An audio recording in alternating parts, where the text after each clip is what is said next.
That was the aftermath of yet another car accident. This one happened out in Indiana, though, and it took the life of Representative Jackie Walorski and 3 of her staff members as well. They were in the car with her. As you saw, there's emergency personnel on the scene, and there's a couple cars. That red one is absolutely unrecognizable. So some of the details of how this all happened have been revealed. Ms. Walorski was traveling with 2 aides who were also killed in this crash when a passenger car and a sport utility vehicle collided head on. Zachary Potts, who was 27 years old, her district director, and Emma Thomson, who was 28, her communications director, according to the Elkhart County Sheriff, all died. The driver of the oncoming car was also killed. Investigators determined that the SUV driven by Zachary Potts also crossed the center line for unknown reasons in a rural area near the town of Waukerusa.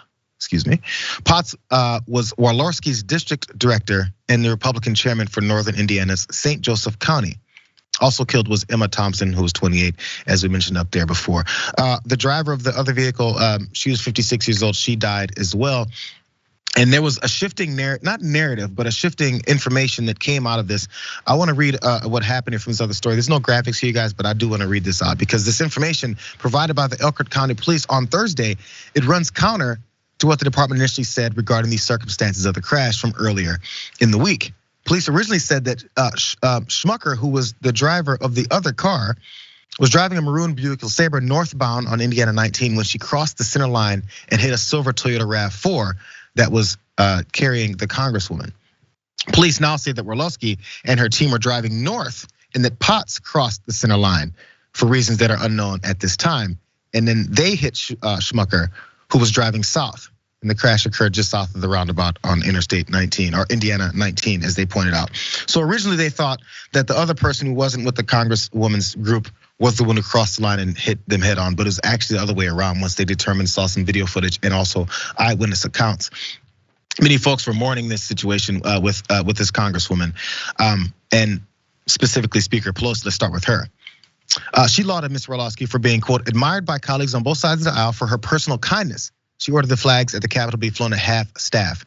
The White House said it would fly flags at half staff on Wednesday and Thursday in memory of Ms. Walorski.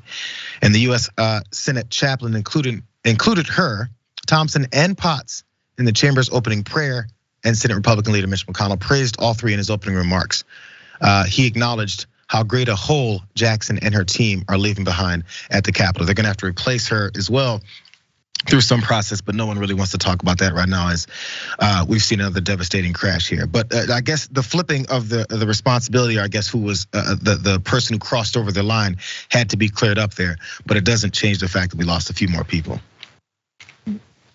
Yeah, and it's always interesting to see whenever these stories first make the headlines versus what happens, what comes out of the story after a few days or weeks or however long of investigations. So hopefully there was no foul play. Hopefully this doesn't become a bigger story than what it is. It is still a tragedy, it's still very sad. And I guess we'll keep continuing to monitor if anything else comes out, but hopefully it doesn't get much worse than it already is. It's such a sad story. And who knows what happened. There's multiple people in the car, could have been a distraction, and everything just ends that quickly.